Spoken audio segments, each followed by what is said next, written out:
नमस्कार, मैं हूं ये पार्टी। शाम को 7 बज रहा और मैं हाजिर हूं लेकर के आपका पसंदीदा programme big debate. Big debate में आज मध्य प्रदेश की सियासत की सबसे बड़ी खबर की चर्चा होगी। भारतीय जनता पार्टी, जो सत्तारूढ़ पार्टी, उसने चुनाव की तैयारियों के 3 महीने पहले नया प्रयोग कर डाला। पहली बार पार्टी ने 3 महीने पहले टिकट डिक्लेयर कर दिए। पहले लिस्ट में सिर्फ 39 लोगों के नाम है, लेकिन ये बड़ा राजनीतिक प्रयोग होता है। इस बीजेपी ये मान के चल रही है कि उन सीटों पर जो बड़ी कमजोर सीटें हुआ मानी जाती हैं, बीजेपी की हारी हुई सीटें मानी जाती हैं, उन पर यह प्रयोग किया गया है। और ये 3 महीने का समय पार्टी के लिए काफ़ी महत्वपूर्ण साबित होगा और पार्टी अपनी हर बार की हार को उसमें जीत में कन्वर्ट करने में काफ़ी सक्सेस होगी।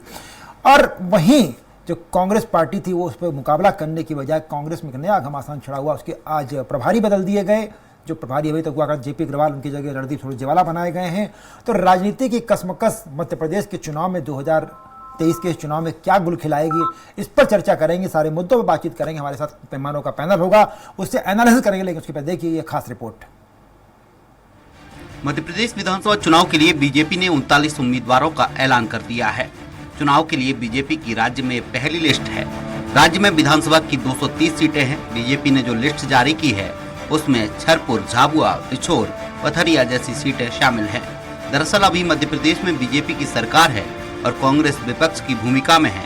2018 के विधानसभा चुनाव में कांग्रेस ने जीत दर्ज की थी, लेकिन बाद में ज्योतिरादित्य सिंधिया की अगुवाई में कांग्रेस के कई विधायक बीजेपी में शामिल हो गए और साल 2020 में कांग्रेस की कमलनाथ की सरकार गिर गई।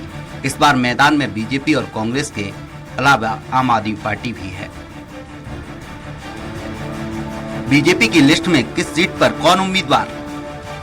सबलगढ़ सरला विजेंद्र रावत, सुमावली ऐदल सिंह कंसाना, गोहद लाल सिंह आर्य, पिछोर प्रीतम लोधी, चाचौड़ा प्रियंका मीणा, चंदेरी जगन्नाथ सिंह रंगवंशी, बंडा वीरेंद्र सिंह लंबरदार, महाराजपुर कामाख्या प्रताप सिंह, छतरपुर ललिता यादव, पथरिया लखन पटेल, गुन्नौर राजेश कुमार वर्मा, चित्रकूट सुरेंद्र सिंह गहरवार, पुष्पराजगढ़ हीरा सिंह श्याम, बड़वारा धीरेन्द्र सिंह, बरगी नीरज ठाकुर, जबलपुर पूर्व अंचल सोनकर, शाहपुरा ओम प्रकाश धुर्वे, बिछिया विजय आनंद मरावी, बेहर भगत सिंह नेताम, लांजी राजकुमार कराए, बरघाट कमल मस्कोले, कोटेगांव महेंद्र नागेश, सौसर नाना भाऊ मोहोड़, पांढुना प्रकाश उइके, मुल्ताई चंद्रशेखर देशमुख, भैंसदेही महेंद्र सिंह चौहान, भोपाल उत्तर आलोक शर्मा, भोपाल मध्य ध्रुव नारायण सिंह, सोनकक्ष राजेश सोनकर,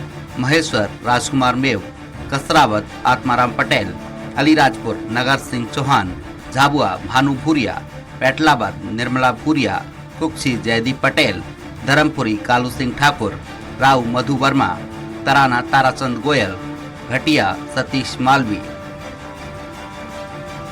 फिलहाल 39 सीटों का ऐलान करके बीजेपी ने बढ़त बढ़ा ली है। ऐसे में देखने वाली बात यह होगी कि कांग्रेस इन सीटों पर कब तक ऐलान कर पाती है। Bureau report, Swaraj express, Bhopal.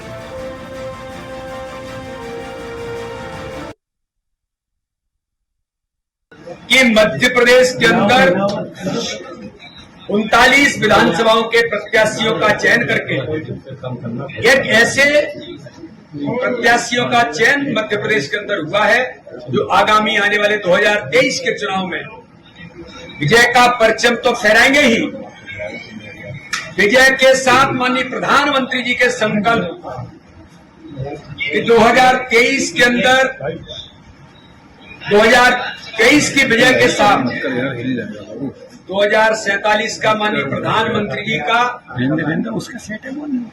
वो भारत जो दुनिया के अंदर सिरमौर बनकर के खड़ा होगा, इस संकल्प को पूरा करने में इन सारे लोगों की महत्वपूर्ण भूमिका होगी। फंसा है, अब तो परिवारवाद आया है।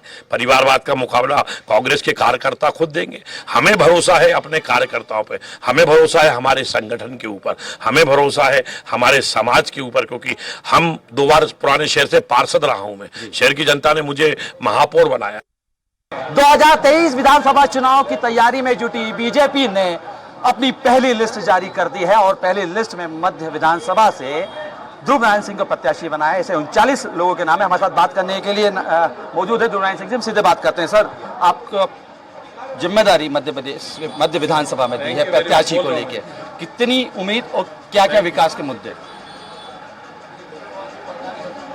देखिए, पार्टी ने जब टिकट दिया तो ये उम्मीद से दिया है कि मैं सीट निकालूंगा, और सीट मैं पहले निकाल चुका हूँ और सीट को मैं बहुत अच्छा कर भी चुका हूँ। ये बात सब पार्टी के ज्ञान में है। पार्टी ने वोटरों में और कार्यकर्ताओं में बहुत सर्वे कराया, 3-3, 4-4 सर्वे हुए। जब भी ध्रुवनारायण सिंह का नाम आता है, एक विवाद भी सामने नाम जुड़ के आ जाता है, जनता के बीच में उसके कैसे आप व्यक्त कराएंगे कि वो उससे मेरा नाता नहीं था, या जो भी न्यायिक चीज में क्या जरूरत है मुझे, क्या मैं क्या हूँ उसमें? भाई आप अपने चैनल की रेटिंग बढ़ाने के लिए कुछ भी करें, मैं क्या हूँ उसमें? मैं गवाह हूँ, मैं अभियुक्त हूँ, मैं कुछ हूँ? चार्जशीट में मेरा नाम है क्या? है क्या? है नहीं, नाम नहीं है। फिर नाम जुड़ा कहीं ना कहीं ये आप लोगों की मेहरबानी जी, आप लोग आप लोग जो चाहे वो कर दें। जनता के बीच में भरोसा जताएंगे। जनता को भरोसा है, तभी तो जनता ने सर्वे में नंबर 1 मुझे रखा हुआ। ठीक है, तो जनता को भरोसा है और विकास एक अहम मुद्दा होगा मध्य से, और सीधे तौर पर कांग्रेस के प्रत्याशी को भी साफ तौर पे कहते नजर आ रहे हैं कि मध्य में कांग्रेस के जो वर्तमान विधायक उन्होंने विकास नहीं किया, लेकिन अगर वो जीतते हैं और बीजेपी मध्य में अगर जीतती है तो विकास के साथ साथ तमाम वर्गों का सहयोग करेंगे और कहीं ना कहीं एक बड़ा विकास का मुकाम मध्य के लिए हासिल करेंगे। निश्चित रूप से बीजेपी ने बड़ा दांव खेला है। 3 महीने पहले 39 सीटों पर टिकटों का बंटवारा कर देना ये साबित करता है कि एक रणनीति के तहत इस बार बीजेपी चुनाव लड़ रही, जो बहुत दिनों से कहा जा रहा था। इन सारे मुद्दों पर इसका क्या असर पड़ेगा, कांग्रेस इस मुकाबले में कहां खड़ी होगी, और इस पूरे मुद्दे पर कांग्रेस और बीजेपी के बीच जो एक कसमकश होगी, रस्साकसी होगी, उसका कितना असर पड़ेगा, इन सारे मुद्दों पर चर्चा करने के लिए खास मेहमानों का पैनल हमारे साथ है। भारतीय जनता पार्टी की प्रवक्ता मंजरी जी खुद बहुत बहुत स्वागत है आपका। फिर मुद्दे पर चर्चा करेंगे, और कांग्रेस की तेज तर्रार प्रवक्ता जानी मानी एडवोकेट अनुराधा जी हमारे साथ जुड़ी हुई हैं, और मध्य प्रदेश की राजनीति पर बड़ी पैनी पकड़ रखने वाले हमारे भाई गौरव जी जुड़े हुए हैं। सबसे पहले गौरव, मैं तो आपके पास आ रहा हूं कि ये मान के चला जाए कि बीजेपी ने जो कहा है, बीजेपी खुद कह रही है कि कमजोर सीटें या हारी हुई सीटें जिन्हें सी और डी कैटेगरी मान के चल रही थी बीजेपी, उस पर टिकट, क्या ये सी और डी को बीजेपी ए और बी में बदल पाएगी 3 महीने में? गौरव। नहीं अजय जी, इससे कुछ फायदा तो पार्टी को जरूर होगा, इस बात से इनकार नहीं किया जा सकता है, क्योंकि जो टिकट के वितरण को लेकर के नाराजगी कार्यकर्ताओं में होती है, अन्य नेताओं में होती है, विधानसभा के दावेदारों में, उस नाराजगी को कंट्रोल करने में एक हद तक सफलता मिलेगी, इस बात से इनकार नहीं किया जा सकता है। लेकिन एक सबसे बड़ा सवाल है कि एक ऐसी पार्टी जो एक प्रोसेस के तहत अपने प्रत्याशियों का चयन करती है जी, उसने पहली बार मध्य प्रदेश में इस तरीके से प्रत्याशियों की घोषणा की है। प्रक्रिया को एक तरफ रखते हुए ना चुनाव समिति की बैठक हुई, ना संभागीय स्तर पर हुई, ना प्रदेश स्तर पर हुई, सीधे केंद्र में बैठक करने के बाद और उसे टिकट वितरण कर दिया गया। एक प्रक्रिया की जो खामी है, मैं इसे एक अलग नजरिए से देखता हूं। अब इसे कार्यकर्ता किस अंदाज में लेते हैं ये भी देखने वाली बात होगी, क्योंकि टिकट तो अभी डिक्लेयर हुए हैं। आने वाले समय में क्या रिस्पॉन्स आएगा वो समझ में आएगा। ये बड़ा एक गौरव जो आपने बात उठाई, मेरे मन में भी सवाल आता है कि आपने तमाम जो भी सर्वे हुए होंगे, जो भी पार्टी की रणनीति होगी, अभी मंजरी जी से बात करेंगे उस मुद्दे पे, इसके बावजूद अगर मान लीजिए राहू विधानसभा सीट, अब हम मालवा की बात करें, राहू से अगर एक परंपरागत सीट हुआ करती थी जीतू जिराती की, उसको बदल के अगर मधु वर्मा को लड़ाया जाता है, तो क्या पार्टी के अंदर वो बात रह पाएगी जिस बात की उम्मीद पार्टी कर रही है? नहीं, देखिए, हमेशा पार्टी विनिंग कैंडिडेट को आगे लेकर के चलती है जी, इस बात से इनकार नहीं किया जा सकता। लेकिन मैं वही बात कर रहा हूं कि यहाँ जो प्रक्रिया की एक खामी नजर आ रही है, एक प्रोसेस जो पूरी पार्टी में चलती थी नीचे स्तर से लेके ऊपर तक, उसका अभाव दिखाई दे रहा है। चुनाव जीतने के लिहाज से मैं इसे मानता हूं कि एक बेटर स्ट्रोक है भाजपा का, लेकिन अगर प्रक्रियागत तरीके से देखा जाए तो गलत है। जी बिल्कुल, मैं मंजरी जैन जी के पास आ रहा हूँ। मंजरी जैन, जो गौरव जो बात कर रहे हैं उस पर हम बाद में चर्चा करेंगे, लेकिन आपको बहुत बहुत शुभकामनाएं, आपकी तमाम प्रत्याशियों को। अभी आपकी सीट रह गई है। ये माना जाए कि बीजेपी की जो चाल है, ये चाल अभी तो बी और सी कैटेगरी है, सी और डी कैटेगरी हुई है, मेरे ख्याल से ए और बी में इतनी तेजी दिखाई जाएगी। क्या ये मान के चलें कि बीजेपी के अंदर दहशत थी कि कांग्रेस पूरी ताकत के साथ मैदान में इस बार आ रही है, इसलिए आपने 3 महीने पहले डिक्लेयर कर दिया, या बीजेपी की अपनी कोई स्ट्रेटेजी है कि पहले कर दिया जाए तो ठीक रहेगा? देखिए, हर राजनीतिक दल की अपनी अपनी रणनीति होती है। निश्चित तौर पर जो वरिष्ठ नेतृत्व ने निर्णय लिया है तो काफी सोच समझ कर ही लिया है, और कई सर्वे हुए हैं, कई तरीके से जानकारियां प्रत्याशियों के उसमें जुटाई गई, प्रत्याशियों के बारे में जुटाई गई। जो जीतने वाले प्रत्याशी हैं उनके नाम घोषित किए गए हैं। सबसे पहले तो मैं उन सबको बधाई देती हूँ और पूरी नेतृत्व को बधाई देती हूँ आपके चैनल के माध्यम से कि उन्होंने इतना अच्छा निर्णय लिया। निश्चित तौर पर इसके बहुत ही सकारात्मक परिणाम आएंगे और जो प्रत्याशी घोषित हुए हैं तो वो मोदी जी का जो विजन है, शिवराज जी का जो विजन है, उसको धरातल पर उतारने का पूरा प्रयास करेंगे। और हमारे जो कार्यकर्ता है, जो पार्टी की तैयारी है, जो वो बिल्कुल पूरे मुस्तैदी से हमारे कार्यकर्ता हर मोर्चे पर खड़ा रहेगा। हर बूथ पर 51% वोट लेने का जो हमारा लक्ष्य है हम उसे हासिल करेंगे और निश्चित तौर पर 2023 और 24 में हमने जो लक्ष्य बना के रखा है हम उसको, जनता का हमें आशीर्वाद जरूर मिलेगा। नहीं, मैं थोड़ा सा मैं लौटूंगा अभी उनके पास जब बात करूंगा कांग्रेस की प्रवक्ता अनुराधा जी से। लेकिन एक जो सवाल उठ रहा है कि आपकी पार्टी ने, आप जो कह रही ठीक किया, कई बार आपकी पार्टी इस पूरी लिस्ट का अगर एनालिसिस करें तो कई बार लगता नहीं कि आपकी राजनीतिक मजबूरियां उसमें साफ झलक रही हैं। एदल सिंह कंसाना को चुनाव हारने के बाद भी टिकट दिया गया, लाल सिंह आर को चुनाव हारने के बाद भी टिकट दिया गया, राजकुमार मेव पिछली बार आपको पार्टी को हरा दिया चुनाव, उनको टिकट दे दिया गया। आप आगे चलिए, ध्रुवनारायण सिंह को टिकट मिल गया और प्रीतम लोधी जिन्होंने आपके तमाम जो झंडावरदार बने हुए हैं हिंदुत्व के, उनके खिलाफ आग उगली, उसके बाद उनको टिकट दे दिया गया। इस पूरी लिस्ट में एनालिसिस करें तो आपकी राजनीतिक मजबूरियां झलक रही हैं, क्या उनका नुकसान बीजेपी को नहीं होगा? देखिए, राजनीतिक मजबूरियां नहीं है, जो हमारे प्रत्याशी मजबूत हैं, जो जीत सकते हैं, उनको चेहरा बनाया गया है। निश्चित तौर पर बहुत सारी चीजें ऐसी होती हैं, कभी मतभेद हो सकता है, लेकिन वास्तव में मनभेद हमारी पार्टी में कभी नहीं रहा। जब भी कोई बात हुई है पार्टी फोरम पर उसको रखा गया और बाकायदा जो हमारे कार्यकर्ता है, नेता है, उन्होंने उनका सुना और उसको सुलझाया। हम इसे ये नहीं कह सकते कि इस तरीके से कि उन्होंने कोई पार्टी विरुद्ध कार्य किया। निश्चित तौर पर पार्टी के कार्यकर्ता हैं, इतनी बड़ी पार्टी है, विश्व की सबसे बड़ी पार्टी है, थोड़े बहुत मतभेद हो सकते हैं, लेकिन हम उसे मनभेद नहीं कह सकते। पार्टी विरुद्ध उन्होंने कभी कोई कार्य नहीं किया। चलिए, अब मैं अनुराधा जी के पास आता हूँ। अनुराधा जी, रेस में तो बीजेपी आगे निकल गई है, पर रेस अभी बहुत लंबी है, पहला सर्किल पूरा भी नहीं हुआ अभी, तो क्या उम्मीदें आप लोगों को? दर्शकों को, सम्मानित पैनलिस्ट को मेरा नमस्कार। त्रिपाठी सर, आपको मेरा कोटि जी। वर्तमान सत्तासीन सरकार डूबता जहाज, आगामी विधानसभा चुनाव में जी हमारे प्रदेश अध्यक्ष आदरणीय कमलनाथ जी के नेतृत्व में कांग्रेस सरकार बनाने जा रही है जी। मध्य प्रदेश की जनता ने 2018 में ही हमारे प्रदेश अध्यक्ष आदरणीय कमलनाथ जी के नेतृत्व में कांग्रेस विजय हुई थी और तत्कालीन मुख्यमंत्री हमारे कमलनाथ जी की सरकार थी। और कितना मध्य प्रदेश के हित के लिए कांग्रेस सदैव विकास आधारित राजनीति करती है। जो कांग्रेस ने कहा वो किया, विधानसभा के पटल पर भी माना गया है। 27 लाख किसानों का कर्जा माफ किया और किस तरीके से भारतीय जनता पार्टी ने हमारी सरकार को लोकतंत्र के मूल्यों पर किस तरीके से कुठाराघात किया। मध्य प्रदेश की जनता ने देखा भाजपा का चाल चरित्र और चेहरा।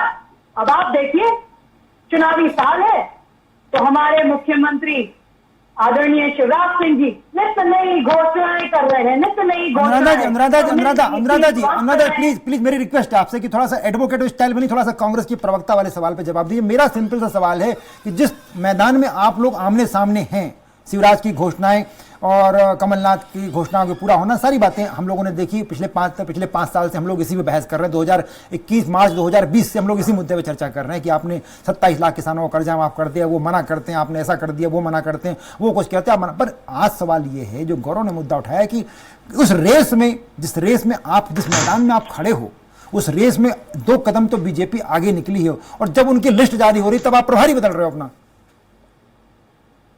कदापि नहीं सर, मैं आपको आश्वस्त करती हूँ जी, कांग्रेस 2023 के जो हमारे विधानसभा चुनाव है जी, उसमें आप देखिएगा मध्य प्रदेश की जनता मन बना चुकी है। अब की बार कमलनाथ सरकार जी, जैसा कि अभी आपने कहा 27 लाख किसानों का कर्जा माफ, ये तो विधानसभा के पटल पे माना जा चुका है। और 15 महीनों में आप देखिए किस तरीके से 15 महीनों में से मात्र 11 महीने मिले और 11 महीने में हमारे प्रदेश अध्यक्ष जी की जो उपलब्धियां हैं उनका सामना भारतीय जनता पार्टी नहीं कर पा रही है। हमारे प्रदेश अध्यक्ष जी तो कहते हैं ना कि 18 साल का अपना कच्चा चिट्ठा बताया आदरणीय मामा जी। अब तो विशेष पर्व थे, पूर्व में मामा जी को नहीं दिखाई दे रहे थे विशेष पर्व। अब आप देखिए, आप देखिए विशेष पर्वों पर नई नई योजनाएं लॉन्च हो रही हैं। ये 18 साल कहाँ थे? और आप बताइए, आज अगर आप बात करते हैं तो मैं बात करती हूँ, अभी हाल ही में केंद्र सरकार की रिपोर्ट आई है सर, ये बहुत ही हम सबके लिए दुखद है कि जो लापता जो बच्चियां हुई हैं, जिनको तलाशा नहीं जा सका, मध्य प्रदेश नंबर 1 है। लॉ एंड ऑर्डर आज मध्य प्रदेश में पूरी तरह ध्वस्त है। और हम सभी ने देखा, अभी कुछ लोग पूछकर किस तरीके से सीधी में हमारे आदिवासी भाई के साथ घनघोर अत्याचार किया गया भारतीय जनता पार्टी के विधायक प्रतिनिधि द्वारा। मेरा अनुराधा जी प्लीज, मेरा सवाल टिकट को लेके हो रहा था। अगर आप इस मुद्दे को उठाएंगे, देखिए आप जब वो डेढ़ 18 महीने की बात करते तब 18 साल का तुलना कर लेते हैं, लेकिन जब बीजेपी आ जाती है कि 10 साल बनता 18, तब आप लोग बड़ा चढ़ जाते हैं। ऐसा क्यों? फिर सारे कंपेयर होंगे ना। ज्ञानदूत परियोजना याद है आपको? अवॉर्डेड परियोजना हमारे पूर्व, जिनकी आप बात कर रहे हैं, हमारे सीनियर लीडर आदरणीय पूर्व मुख्यमंत्री दिग्विजय सिंह जी, कितने विजनरी हैं। आप उनकी स्कीम्स देखिए। जिला सरकार कांग्रेस हमेशा अंतिम पंक्ति को किस तरीके से लाभान्वित किया जा सके। मेरा क्वेश्चन वो नहीं था। मेरा क्वेश्चन आप बताइए, मध्य प्रदेश में 73rd और 74th कॉन्स्टिट्यूशन अमेंडमेंट एक्ट के तहत आपने बहुत अच्छा काम किया दिग्विजय सिंह पे। मैं तो चलिए हमारा, अरे अनुराधा जी मैं तो आपको स्टार रेटिंग दे रहा हूँ, 5 स्टार रेटिंग आपके माननीय दिग्विजय सिंह के शासनकाल को। मेरा सवाल सिर्फ ये था कि जब आपसे वो 15 महीने का हिसाब मांगते हैं तो उनसे आप 18 साल का हिसाब मांगते हो, ठीक, लेकिन जब वो आपसे पिछले 10 साल का हिसाब मांगते तो आपको बुरा लग जाता है। ये सवाल है मेरा। क्यों? मैं तो आपको बता रही हूँ सर, एक भी बता दीजिए अवॉर्डेड स्कीम, यूनेस्को से अवॉर्डेड स्कीम। और आप बताइए जिला सरकार का कंसेप्ट क्या था सर? आप हाँ तो बोलिए ना दमदारी से कि पूरा कंपेयर कर लीजिए। तो आप लोग दमदारी से हाईली ट्रेन जर्नलिस्ट हैं आप। जिला सरकार का कंसेप्ट क्या था? डिसेंट्रलाइजेशन से किसको फायदा होता है? इसीलिए जब आपने, अरे मैंने तो कहा, मैंने तो लाभान्वित किया जा सके। चले इस मुद्दे से अलग हटके बात करते हैं थोड़ा सा। मैं देखिए छोटे छोटे कार्यों के लिए आप बताइए ना, क्यों आप बताइए। मैं तो आपसे बात कर रही हूँ, स्कूलों को बढ़ावा किसने दिया? आपने सब। अरे मैं तो 5 स्टार रेटिंग दे रहा हूँ दिग्विजय सिंह को ना। मैं तो दिग्विजय सिंह को 5 स्टार रेटिंग दे रहा हूँ। मैं ये कह रहा हूँ कि बीजेपी जब 10 साल को कंपेयर करती तब आपको बुरा क्यों लगता है? मेरा सवाल ये है सिर्फ। देखिए सर, मैं आपसे ये बात कह रही हूँ जी, 18 सालों का भारतीय जनता पार्टी का प्रशासन है। आप स्कीम तो लॉन्च करते हैं। मैं तो कहती हूँ मध्य प्रदेश की जनता को बताएं धरातल पर उनकी क्या स्थिति है। आप बताइए, आज श्रम पोर्टल पर 1956 1950 रजिस्टर्ड बेरोजगार हैं। चलिए 3 सालों की ज्यादा दूर की बात ना करें, कितनी सरकारी नौकरी मिली।